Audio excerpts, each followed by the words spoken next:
ইমামে হুসেন বলে দিল, ওগো মুসলিম, ওগো মুসলিম বিন আকিল, শুনে নাও, শুনে নাও। তুমি যে যাওয়ার কথা বলেছো মুসলিম বিন আকিল, ঠিক আছে, আজকের রাতটা তুমি থেকে যাও, কালকে সকালে ফজরের নামাজ পড়ে তুমি জানো কুফাতে রওনা হয়ে যাবে। ইমামে মুসলিম বিন আকিল বলে, ওগো ইমামে হুসেন, ঠিক আছে গো, আমি জানো আজকে থেকে যাই, কালকে ফজরের নামাজ পড়ে যেন পার হয়ে যাব।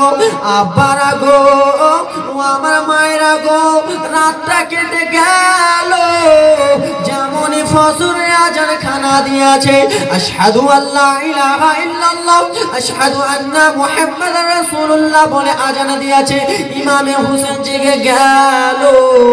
জেগে যাওয়ার পরে যেন ফজরের নামাজটা আদায় করে নিলেন গো। নামাজ আদায় করার পরে তখনকার যুগে যেন বাবা বাস ছিল না, তখনকার যুগে যেন এরোপ্লেন ছিল না, তখনকার যুগে যেন ট্রেন ছিল না। ইমামে মুসলিম বিন আকিল একটা যেন উটনিকে সাজালেন রে বাবা, একটা উটনিকে সাজিয়ে উটনিটাকে নিয়ে যেন যাবে। উটনিটা সাজিয়েছে, যেমনই উটনি সাজানো হলো, এবার মুসলিম বিন আকিল ঘরে যাবে, ঘর থেকে এসে এবার যেন কুফাতে চলে যাবে। যেমনই উটনির কাছে এসেছে গো, মুসলিম বিন আকিলের দুইখানা ছেলে ছিল, একজনের নাম হলো মোহাম্মদ, একজনের নাম হলো ইব্রাহিম। ইব্রাহিম আর মোহাম্মদের সকাল সকাল যেন ঘুমটা ভেঙে গেল, পাশে দেখে বাবা নাই, বিছানায় এক জায়গায় তিনজন শুয়েছিল, পাশে দেখে বাবা নাই। ছোট্ট ছেলে মুসলিম বিন আকিল যেন বলে, ওগো দাদা জান, বলো আমার আব্বা জান কোথায় গেছে? দাদা জান, আমি আমার আব্বা জানকে দেখতে পাই না, আমরা তিনজন একসঙ্গে শুয়েছিলাম, এখন আমার আব্বা জান কোথায় গেছে? বলে চলো চলো গো ভাই, একটু বাড়ির বাইরে যেয়ে দেখি। যেমনই বাড়ির বাইরে হয়েছে মুসলমান, দুইটা ছেলে বাড়ির বাইরে যেমনই হয়েছে, আব্বা জান যেন ঘোড়াকে নিয়ে দাঁড়িয়ে আছে, আব্বা জান যেন ভালো ভালো পোশাক পরে আছে। ছোট্ট ছেলে ছোট্ট ছেলে মুহাম্মদ যেন আব্বাকে জিজ্ঞেস করে, ও আব্বা যেন বলেন কিসের জন্য আপনি ঘোড়ার কাছে দাঁড়িয়ে আছেন, কিসের জন্যই ঘোড়ার কাছে দাঁড়িয়ে আছেন বলেন বলেন আব্বা গো। বলে, ও বেটা মোহাম্মদ ইব্রাহিম শোনো, দুইটা বেটা শুনে নাও রে বেটা, শুনে নাও, আমি যেন কুফাতে চলে যাব, তোমার চাচা জান ইমামে হুসেনকে 72টা চিঠি দিয়েছিল, তোমার চাচাকে পাঠাবো না, তাই জন্য আমি যেন চলে যাব রে বেটা। দুইখানা ছেলে বাবার হাতখানা ধরে নিয়েছে, বাবা আপনি আমাদেরকে ছেড়ে চলে যাবেন বাবা গো। ও গো বাবা, আমার দুনিয়াতে মা নাই, দুনিয়াতে আমার মা জননী বেঁচে নাই গো বাবা। মা হও না তুমি, বাবা হও না কেন তুমি গো বাবা, আমার মা জননী নাই। আমরা দুইটা ছেলে জন্ম আপনার কাছে থেকে থেকে রাত কাটাতাম বাবা, আপনি এখন আমাদেরকে ছেড়ে চলে যাবে, আমরা কাকে মা বলে ডাকবো, আমরা কাকে আব্বা বলে ডাকবো? ও গো বাবা, তুমি যদি চলে যাও আমি কার কাছে থাকবো? ও গো বাবা, একটু আমাদেরকে নিয়ে চলে। ইমামে মুসলিম বিন আকিল বলে, বেটারা রে, ওই কুফার রাস্তা ভালো না, ও বেটা শোনো, ওই কুফার রাস্তা ভালো না রে বেটা, কুফার রাস্তা ভালো না, তোমরা যেন যেও না। বলে, বাবা আমরা কার কাছে থাকবো বাবা গো? মা যদি থাকতো মায়ের কাছে থাকতাম, আমার মা দুনিয়াতে বেঁচে নাই, কার কাছে থাকবো?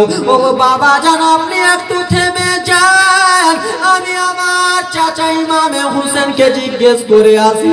ও গো চাচা যান, দৌড়াতে দৌড়াতে দুইটা ছেলে যেন ইমামে হুসেনের কাছে চলে গেল। ও গো চাচা যান, শোনে আমার মা বেঁচে নাই চাচা, আমার আব্বা জননী যেন কুফাতে চলে যায় চাচা। আপনি আমার আব্বাকে একটু বলেন না, ইমাম মুসলিম বিন আকিলকে একটু কোনে বলেন না গো চাচা, যেন আমাদেরকে নিয়ে যায়। আমার বাবার কাছে আমরা থাকবো, না হলে আমরা কার কাছে থাকবো? আপনি শুধু একটুখানি বলে দেন। ইমামে হোসেন মুসলিম বিন আকিলকে ডাকলেন, ডাকার পরে বলে, ভাই তোমার দুইটা ছেলে যেন কান্না করে রে ভাই, এই দুইটা ছেলেকে তুমি যেন নিয়ে চলে যাও। আর ইমাম হোসেনের কথা, ইমাম হোসেনের কথা শুনে নিলেন মুসলিম বিন আকিল। বলে ঠিক আছে গো ভাই, আমি যেন এই দুইটা ছেলেকে নিয়ে যাব। ও আমার মায়েরা,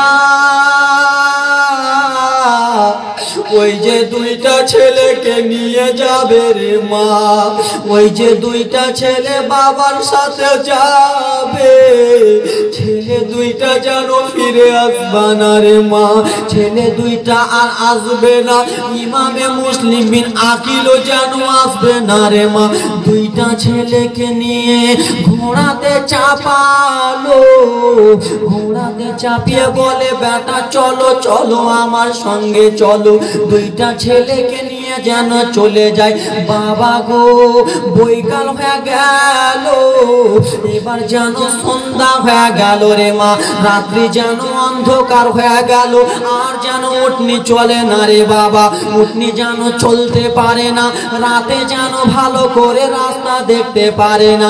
দুইটা ছেলেকে বলল, বেটারা শুনে না, এবার যেন আমরা এখানে থেকে যাই।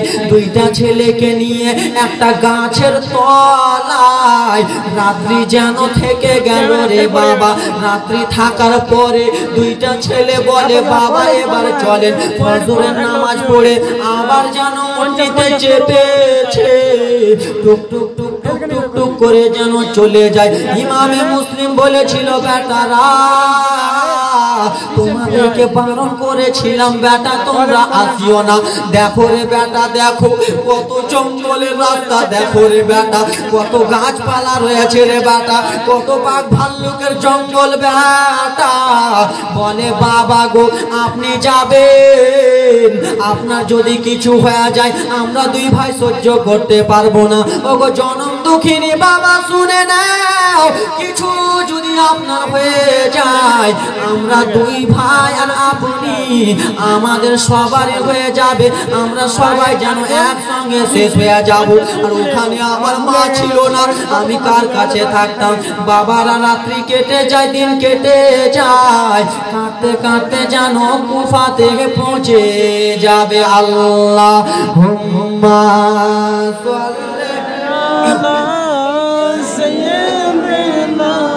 মাওলানা ওয়ালা আলে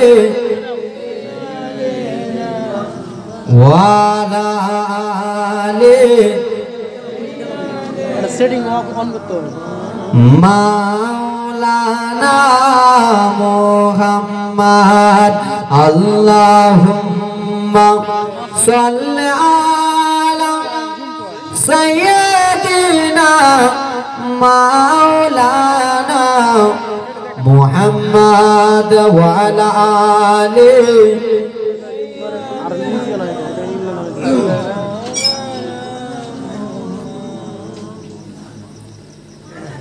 জন্ম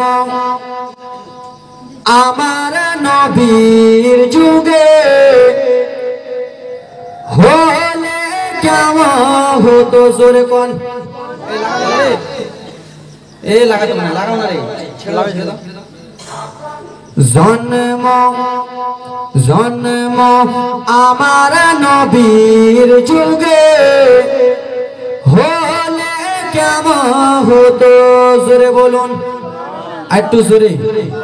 জন্ম জন্ম জন্ম আমার নবীর দেশে হলে কেমন হতো? জন্ম আমার নবীর যুগে হলে কেমন হতো? দুই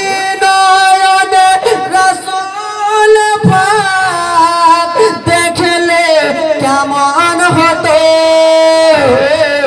জন্ম আমার নবীর যুগে হলে কেমন হতো জোরে একটু জোরে বলুন নতুন নতুন গজলগুলো শেষের দিকে বলবো কেন প্রথমে বলে দিলে আপনারা শুনে পালিয়ে যাবেন আসতে ভেসে হাজারাতে বেলালে মধুর জান আসতে ভেসে হাজারাতে বেলালে মধুর জান সে আজানে ছিল এমন প্রেম মগধ রহমান দয়ার নবীর পিছে নামাজ পড়লে কেমন হতো দয়ার নবীর পিছে নামাজ পড়লে কেমন হতো বেনয়নে নবীজি পাক দুই নয়নে রাসূল পাক দেখলে কেমন হতো জন্ম আমার নবীর দেশে হলে কেমন হতো জোরে আর একটু জোরে বলুন দিনে কত আলোচনায় থাকতাম আমি অধর দিনে কত আলোচনায় থাকতাম আমি অধর সামনে রাসূল পাক হতে পাশে সাহাবাগণ বুবকর উমর উসমান আলী সঙ্গী কেমন হতো দুই নয়নে নবীজি পাক দেখলে কেমন হতো জন্ম আমার নবীর দেশে হলে কেমন হতো জোরে আব্বাজান ভাইজান আমার বেরাদার মুসলমান তখন ইমাম কুফার লোকেরা মনে মনে ভেবেছে যে ইমামে হোসেন হয়তো আমাদের এখানে চলে এসেছে কে এসেছে ইমামে হোসেন হয়তো কুফাতে চলে এসেছে কুফার মানুষেরা শত শত শত হাজার হাজার মানুষেরা যেন রাস্তা দিয়ে চলে আসে কাকে আগাতে আসছে রাস্তা দিয়ে চলে আসে ইমামে হোসেন আসছে নারে তাকবীর নারে রিসালাতের সাথে ইমামে হোসেনকে যেন নিয়ে যাব আব্বাজান ভাইজান আমার ব্রাদার মুসলমান এইদিকে মুসলিম বিন আকিল যেন তার দুইটা ছেলেকে নিয়ে যায় এবার কুফার লোকেরা এসে দেখে মুসলিম বিন আকিল যেন যায় মুসলিম বিন আকিলকে বলে হুজুর আপনি এসেছেন তো ঠিক আছে হুজুর তাহলে ইমামে হোসেন কবে আসবে বলে ইমামে হোসেন জলদি চলে আসবে তাড়াতাড়ি করে চলে আসবে বলে হুজুর তাহলে আপনি চলেন মুসলিম বিন আকিলকে নারে তাকবীর নারে রিসালাতের সাথে নিয়ে যাচ্ছে গো আব্বাজান ভাইজান আমার এদিকে মুসলিম বিন আকিল বলে আহারে এখন তো আমার সঙ্গে দুইটা ছেলে রয়েছে আমি তো এইদিকে পীর মুরিদি করে বেড়াবো আমি তো সকলকে পীর বা মুরিদ করে বাড়াবো আর আমার দুইটা ছেলেকে কি আমি নিয়ে বাড়াবো না না না আমার দুইটা ছেলেকে আমি একজনের কাছে রেখে দিব সেই লোকটার নাম হলো কাজী সারে আব্বাজান ভাইজান আমার ব্রাদার মুসলিম বিন আকিল তার দুইটা ছেলেকে বলে বেটা ও আমার ছোট ছোট লালেরা তোমরা এখানে থেকে যাও এই কাজী সারের কাছে তোমরা থেকে যাও রে লাল এই কাজী সারে তোমাদেরকে দেখাশোনা করবে আমি কুফাতে ঘুরে বেড়াবো কোথায় কোথায় যাবো রে বেটা তোমরা আমার দুইটা ছোট ছোট ছেলে তোমরা কোথায় হারিয়ে যাবে না বেটা কাজী সারেকে দোয়া হলো এই কাজী সারে ভাই আমার দুইটা ছেলেকে রাখিও আব্বাজান ভাইজান আমার বেরাদার মুসলমান মা বোনের আগো এইদিকে মুসলিম বিন আকিল চলে গেল শত শত লোকেরা যেন নারে তাকবীর নারে রিসালাতের সাথে নিয়ে চলে যায় আর 5000 লোক যেন ইমামে মুসলিমের হাতে বাইত হয়ে গেল হুজুর আপনি আমাদেরকে বাইত করিয়ে নেন ইমামে হোসেন ইমামে মুসলিম বিন আকিল যেন বাইত করিয়ে নিলে বাবারা আর এইদিকে ইবনে জিয়াদ হারামের কানে যেন খবর চলে গেছে গো, ইবনে জিয়াদের কানে খবর চলে এসেছে মুসলিম বিন আকিল যেন কুফাতে চলে এসেছে। এই মুসলিম বিন আকিল কুফাতে যদি ঘোরাঘুরি করে কুফার লোকেরাকে যেন মুসলমান বানিয়ে নেবে, সমস্ত লোকেরাকে মুসলমান বানিয়ে নেবে। আর সারা যদি মুসলমান হয়ে যায় তাহলে আমাদের হিন্দু ধর্ম ছেড়ে দেবে, আমাদের বেঈমানি ধর্ম ছেড়ে দেবে। ওগো শোনো, ইবনে জিয়াদ তার পুলিশ প্রশাসনকে ডাকলো রে মায়েরা, এবার যেন আস্তে আস্তে জীবনীটা বলি রে মা। ইবনে জিয়াদ যেন তার পুলিশ প্রশাসনকে ডাকলো, ও আমার পুলিশেরা শুনে নাও, ও আমার সিপাহীরা তোমরা শুনে নাও গো।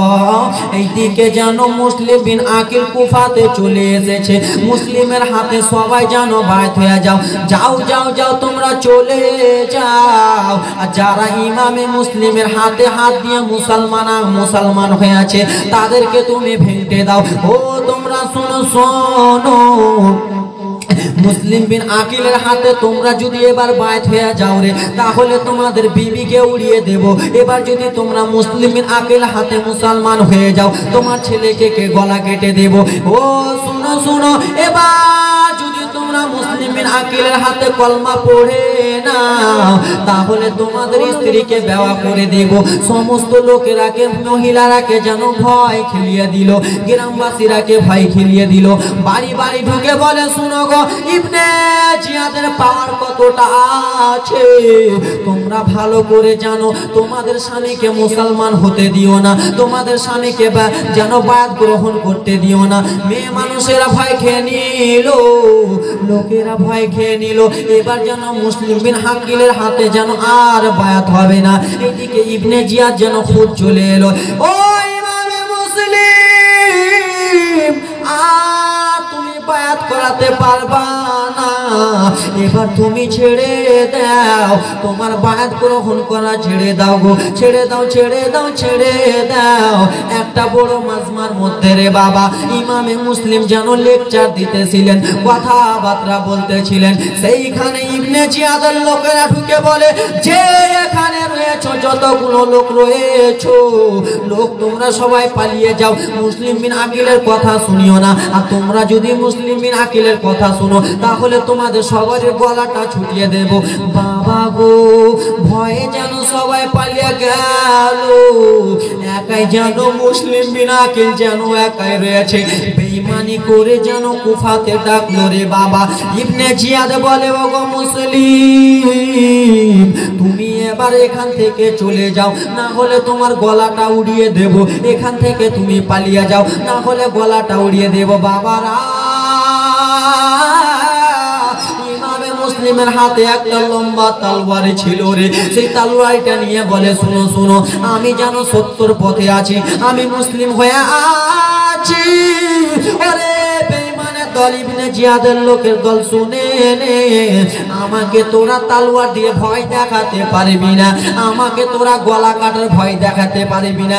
আয় আয় তোরা কে আসবি আয়। বাবা গো, ইবনে জিয়াদের লোকেরা শত শত লোকেরা যেন ইমামে মুসলিমের কাছে যায়, ইমামে মুসলিমের গলাটাকে ছুটিয়ে দেবে, ইমামে মুসলিমের গলাটা কেটে দেবে। ইমামে মুসলিম বলেন, শুনো রে, এবার তোমাদেরকে আমি একটা অফার দিই। বলে, কি অফার দিবা? বলে, শুনো শুনো গো, তোমরা এখানে যতগুলো লোক রয়েছো আমাকে যারা কতল করবা তাদেরকে আমি বলে দিই, তোমরা যদি নিজের স্ত্রীকে বিয়ে না করতে চাও তাহলে এখান থেকে চলে যাও। তোমাদের ছেলেকে বাবা হারা না করতে পেরে এখান থেকে চলে যাও। তোমার মেয়েকে বাবা হারা না করলে রে এখান থেকে তোমরা চলে যাও। ভালোই ভালোই কথা বলতেছি, তোমরা এখান থেকে চলে যাও, না হলে তোমাদের একজনের গলা আমি কারা ছাড়বো না, সমস্ত লোকের গলা কেটে দেব। বাবারা, বেঈমান হারামিরা শুনলো না, ইমামে মুসলিমের সঙ্গে যেন পাঙ্গা দিতে গেল, নবীর নওয়াজের সঙ্গে যেন পাঙ্গা দিতে গেল রে। যেমন তলোয়ারটা মারবে ইমামে মুসলিমকে, ইমামে মুসলিম এমন করে গলাতে তালওয়ারি মারল রে, গলাটা কেটে যেন ফুটবলের মতো মাথাটা যেন ঘুরে ফিরে বেড়ায়, আবার যেন শত শত লোক চলে আসে। মুসলিম বিন আকিল গো শত শত লোককে যেন কচু কাটার মতো করে যেন কেটে দেয়। লোকগুলো বেঈমানের মাথাগুলো ফুটবলের মতো ঘেরাঘেরি করে। বাবা গো শত শত লোকের মাথা ইমামে মুসলিম কেটে দিল। মাথা কেটে দেওয়ার পরে ওইখান থেকে যেন দৌড়াতে দৌড়াতে ইমামে মুসলিম যেন একটা লোকের বাড়ি চলে গেল। বাড়িতে যে লুকিয়ে আছে এইদিকে যেন ইবনে জিয়াদের কানে খবর চলে গেছে। ও গো ইবনে জিয়াদ তুমি শোনো, তোমার শত শত ফৌজিকে পাঠিয়েছিলা রে, তোমার শত শত চেলাকে পাঠিয়েছিলা ইমামে মুসলিমকে কাতাল করার জন্য, ইমামে মুসলিমকে জবাই করার জন্য। তোমার ফৌজিরাকে ইমামে মুসলিম একটাও ছাড়িনি রে, তোমার ফৌজিরাকে যেন কচু কাটার মতো ইমামে মুসলিম যেন কেটে দিয়েছে। একটু জোরে বলুন। ইবনে জিয়াদের কানে খবর চলে গেছে, ইবনে জিয়াদ তুমি যে শত শত পুলিশ প্রশাসন পাঠিয়েছিলে, তোমার পুলিশ প্রশাসন গুলোকে ইমামে মুসলিম যেন কতল করে দিয়েছে, গলাগুলোকে এমন করে মাথাগুলোকে এমন করে ছুটিয়েছে ফুটবল খেলার মতো গড়াগড়ি করে। এদিকে ইবনে জিয়াদ যেন রেগে গেল। আমার মা বোনেরা শুনে যাও, রাত্রিবেলা রে মা 3 দিনের যদি জীবনী হতো রে মা, আস্তে আস্তে করে ভালো করে বুঝাতাম রে মা, অল্পটুকু টাইমের মধ্যে কি বলা যাবে রে মা। ও আমার মা বোনেরা গো, ও আমার বাবারা শুনে যাও, রাত্রিবেলা রে বাবা ইমামে মুসলিম যেন একজনের বাড়িতে চলে গেল গো। ওই বাড়িতে যেন গেট তালা লাগা ছিল, পিছন দিকে যে ইমামে মুসলিম থেকে গেল, এইদিকে ইবনে জিয়াদের কানে যেন খবর চলে গেছে। ও গো ইবনে জিয়াদ শুনে নাও, এবার তুমি শত শত শত শত পুলিশ প্রশাসন পাঠিয়ে দাও। আব্বারা ইবনে জিয়াদের শত শত যেন পুলিশ প্রশাসন ছিল, পাঠিয়ে দিল। যাও যাও যাও রে, ইমামে মুসলিমকে যে ধরে আনবা, ইমামে মুসলিমকে যে ধরতে পারবা তাকে যেন 10 লাখ টাকা দেব, তাকে যেন 50 লাখ টাকা দেব। আহারে বাবারা, আমার মায়েরা, আমাদেরকে কেউ যদি বলে একজনকে তুমি ধরে আনো 50 লাখ দিব, তো আমরা ছাড়বো? ছাড়বো জি? এরা কিছুই বলে না, কিছু বলেন না। আপনারা যদি কেউ বলে যে আজমির বক্তা একটা ডেট দিয়েছিল, ডেটটা মিস করে দিয়েছে, ওর বাড়ি যাও 50 লাখ টাকা দেবো, ওর বাড়িতে যাকে ধরে আনতে হবে, তা আপনারা ছাড়বেন? আমি যদি গেঞ্জি পরে থাকি তোমার ট্যাং আছাড় দিয়ে নিয়ে আসবেন এখানে নাকি? আপনি আনবেন নাকি আমাকে? দেখো আনবে, আমাকে আনবে ট্যাং আছাড় ধরে। একজনে হাত ধরবে, একজনে পা ধরবে, ট্যাঙ্গা মালিক বলে দিয়ে চল 50,000 পাবো। আব্বাজান ভাইজান আমার ইবনে জিয়াদ খবর দিয়ে দিল, লোকের বাড়ি বাড়ি বলে দিল, শোনো গো তোমরা যদি মুসলিম বিন আকিলকে কেউ ধরতে পারো 50 লাখ টাকা দিব। আহারে আব্বাজান আমার লোভ হয়ে গেল, ভিতরে অনেক লোভী হয়ে গেল। আহারে আমি ইমামে মুসলিমকে ধরবো, 50 লাখ টাকা পারবো।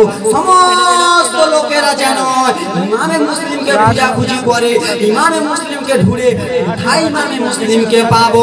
আব্বাজান ভাইজান আমার ব্রাদার মুসলমান গো, ইমামে মুসলিম যেন একজনের বাড়ির পিছনে যেন লুকিয়ে আছে রে বাবা। এইদিকে ইবনে জিয়াদ যেন মাইকে খবর দিয়ে দিলেন, ইবনে জিয়াদ যেন মাইকে বলে দিল, ও গো কুফাবাসীরা তোমরা শুনে নাও, শুনে নাও, যে তোমরা ইমামে মুসলিম বিন আকিলকে ধরে দিতে পারবা তাকে যেন 10 লাখ টাকা দেব। এবং কি একটা কথা শুনে নাও, তোমরা যদি ইমামে মুসলিমকে বাঁচাতে যদি কেউ চাও রে, দয়া দেখে কেউ যদি বাঁচাতে চাও রে, কেউ যদি আমার হাওয়ালা না করো, যার বাড়িতে ইমামে মুসলিমকে দেখতে পাবো তার পুরা খানদানটাকে আমি গলা কেটে দেব। যার বাড়িতে দেখতে পাবো তার স্ত্রীকে বিবাহ করে দেব, যার বাড়িতে দেখতে পাবো তার ছেলেকে বাবা হারা করে দেব। বাবারা আরো একটা কথা বলে দিল ইবনে জিয়াদ, শুনো গো তোমরা আপন আপন বাড়ির দরজাকে লাগিয়ে দাও, তোমরা আপন আপন বাড়ির জানলাকে লাগিয়ে দাও, কেননা ইমামে মুসলিম বিন আকিল যেন জানলা দিয়ে না ঢুকতে পারে, দরজা দিয়ে না ঢুকতে পারে। আর তোমরা যদি বাঁচাতে চাও তাহলে তোমাদের বংশকে আমি খাল্লাস করে দেব। মায়েরা, আমাদের এখানে যদি একটা গুন্ডা থাকে, আমাদের মনে করেন এই এলাকাতে একটা গুন্ডা আছে, বড় গুন্ডা, আর আমাদেরকে বাড়ি বাড়ি এসে যদি বলে তোমাদের বাড়িতে ওকে যদি ঢুকাও তো গলা কেটে দেবো, আমরা ঢুকাবো? জীবনে ঢুকবো না, ভাগো, ঠিক কিনা? এইদিকে বলে দিয়েছে আব্বা জান, ভাই জান, আমার ব্রাদার, মা বোনেরা তো ভয় থাকবে নাকি? মা বোনেরা বেশি ভয় থাকবে, ওরা তো আগে দরজা লাগাবে, নিজের স্বামীকেও ঢুকতে দিবে না, কেন? আমার স্বামীকেও আগে দিবে, আমাকে কেটে দিবে। আব্বা জান, ভাই জান, আমার ব্রাদার, মা বোনেরা যেন দরজাটাকে লাগিয়ে দিল, জানলাটাকে লাগিয়ে দিল। আরো একটা কথা বলে দিল, ইমামে মুসলিম যদি কাউরির বাড়ি দরজাতে ঠক ঠক করে আওয়াজ দেয়, এক ফোঁটা যদি পানি চা ঘেরে তাকে যেন পানি দেবে না, এক টোকা যদি খাওয়ার চাইরে তাকে তোমরা খাওয়ার দেবে না। মায়েরা, সমস্ত লোক যেন রে দরজা খানা লাগিয়ে দিল। এইদিকে নবীর নওয়াজা চিঠি দিয়েছিল, ও গো ইমামে হোসেন আপনি চলে আসেন। ইমামে হোসেন তার নিজের চাচার বেটা ভাইকে পাঠালো, চাচা তো ভাইকে পাঠালো, আর নবীর নওয়াজার সঙ্গে এইরকম বিয়াদবি করে রে, এইরকম যেন বেওয়াফা করে রে। কুফার লোকেরা এত হারামি রে মা বোনেরা।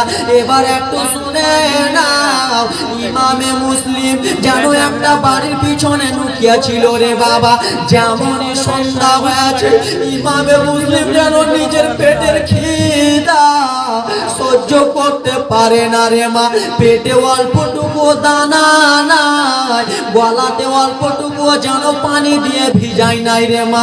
কয়েকদিন যেন কেটে যায়, ভালো করে নবীর নওয়াজা মুসলিম বিল যেন আকিল যেন হাঁটতে পারে না। সন্ধ্যাবেলা একটা মেয়ের বাড়িতে গেছে, দরজাটা লাগায় আছে, আবার যেন দ্বিতীয় বাড়ি যাই রে, আবার যেন দরজাটা লাগা।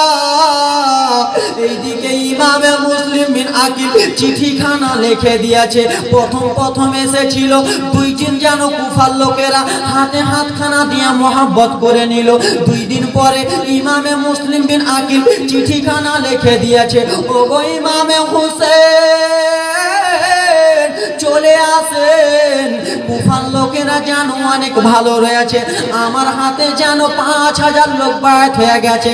বাবারে 2-4 দিন পরে যেন এইরকম বিয়াদবি করে মুসলিম বিন আকিল সাথে, যেন চিঠিখানা ইমামে হোসেনের কাছে পৌঁছে গেছে। ও গো ইমামে হোসেন তুমি কুফাতে চলে আসো। সেইখানে যেন সিগনেচার মুসলিম বিন আকিল করে দিয়েছে। বাবারা,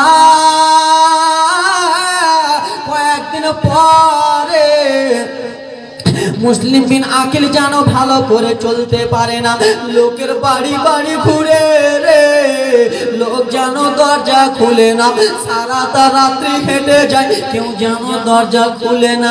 একটা বুড়া মহিলা, একটা বুড়া মা, দরজা যেন খোলা রয়েছে গো বাবা। একটা বুড়া মা লম্পন জ্বালিয়ে যেন বসে রয়েছে। ইমামে মুসলিম বিন আকিল সেইখানে যেন দাঁড়িয়ে গেলেন। দাঁড়াবার পরে বুড়া মহিলাটা গো, বুড়া মহিলা মানুষটা যেন গেটের সামনে বসে আছে, মুসলিম বিন আকিল দাঁড়িয়ে রয়েছে। বুড়া মহিলাটা বলল, কে রয়েছে বলো বলো গো। ইমামে মুসলিম বিন আকিল বলে, মা আমি এই পুরা যেন ঘুরে গেলাম গো মা, এই পুরা এখানে ঘুরে গেলাম গো মা, এখানে যেন একটা বাড়িও খোলা নাই গো মা। ও গো মা শুনে নাও, শুনে নাও, কিসের জন্য তোমার বাড়িটা খোলা গো মা?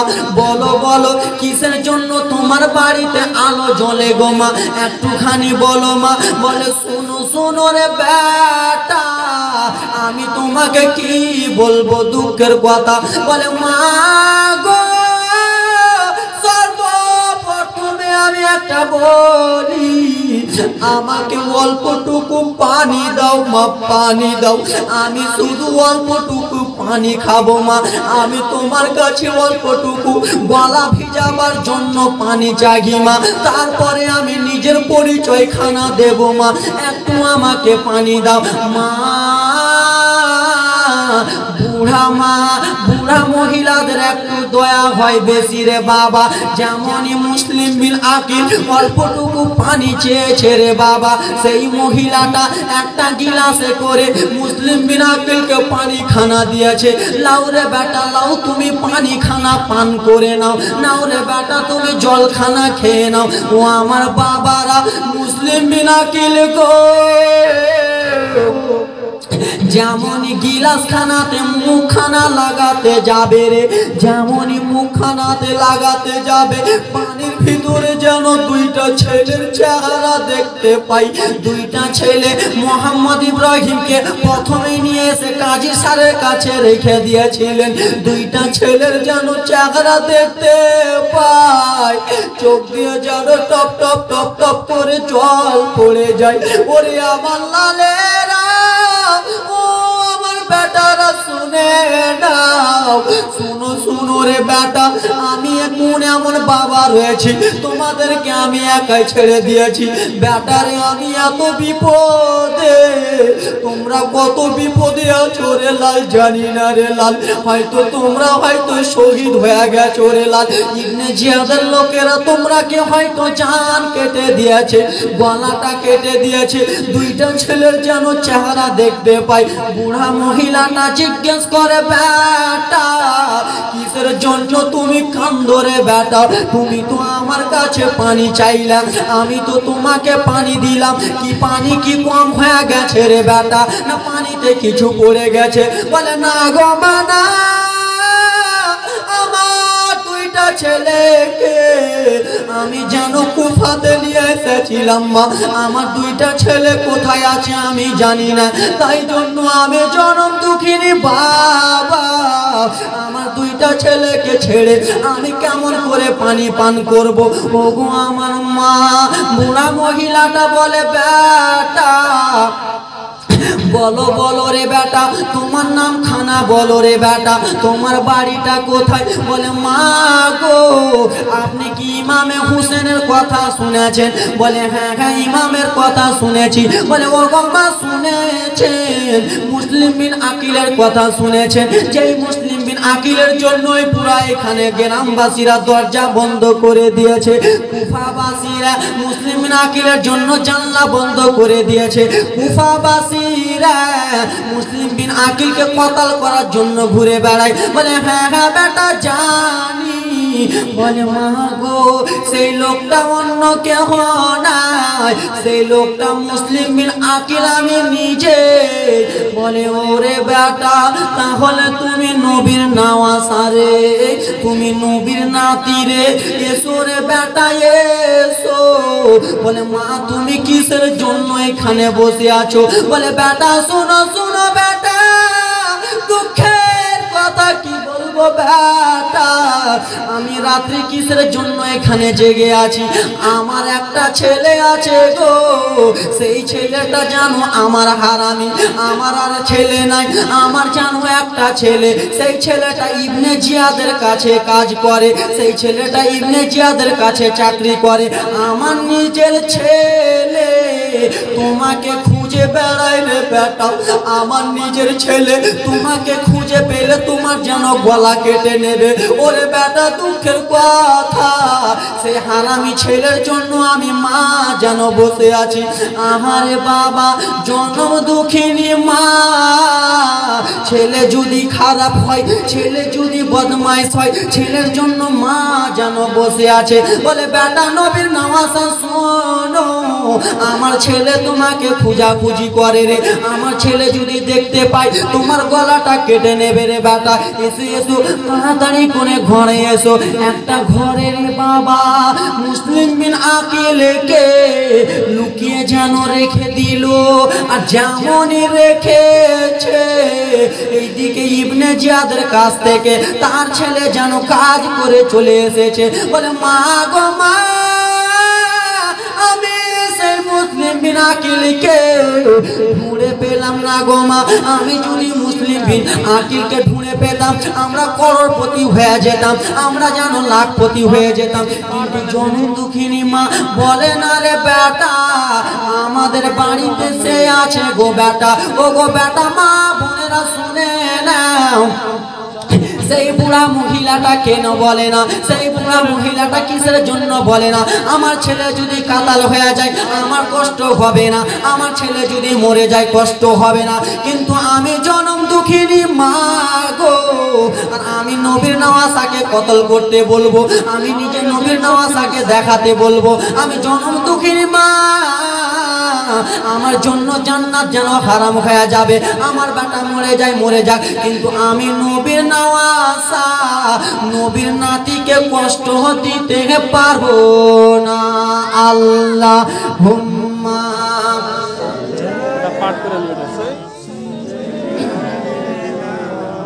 মাওলানা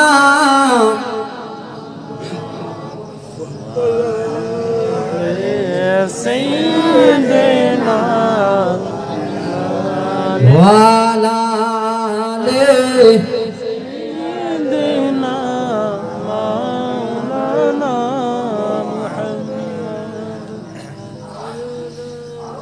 মায়ের এক ফোঁটা দুধের ঋণ শোধ হবে না কোনো দিন, মায়ের এক ফোঁটা দুধের দাম